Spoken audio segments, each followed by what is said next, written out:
Hi friends, సొరకాయ milk curry తయారు చేయే విధానం. కావాల్సిన ఐటమ్స్: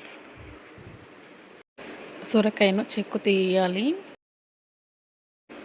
ఒక ఆనియన్ తీసుకొని ముక్కలుగా కట్ చేసుకోవాలి. సొరకాయ కర్రీకి లేత అన్నంకాయ అయితే బాగుంటుంది ఫ్రెండ్స్. అన్నంకాయ ముక్కలను చిన్నగా కట్ చేసుకోవాలి. ఈ కర్రీలో పాలు మిక్స్ చేస్తాం కాబట్టి చాలా టేస్టీగా ఉంటుంది ఫ్రెండ్స్. ఒకసారి ట్రై చేయండి.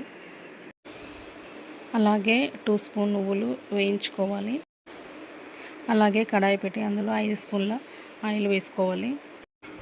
తాలింపులో కొన్ని మెంతులు వేయాలి ఫ్రెండ్స్. ఆనియన్స్, పసుపు వేసి బ్రౌన్ కలర్ వచ్చేంత వరకు వేయించుకోవాలి. అలాగే సొరకాయ ముక్కలు వేసుకోవాలి. ఒకసారి కలిపి మూత పెట్టి 5 మినిట్స్ మగ్గించుకోవాలి. మిక్సీ జార్లో నువ్వులు, పచ్చిమిర్చి వేసి మిక్సీ పట్టాలి.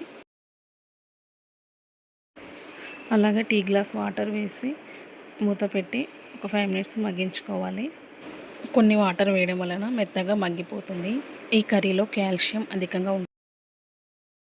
అలాగే నువ్వులు, పచ్చిమిర్చి పేస్ట్ వేసుకోవాలి. సరిపడా సాల్ట్ వేసుకోవాలి ఫ్రెండ్స్.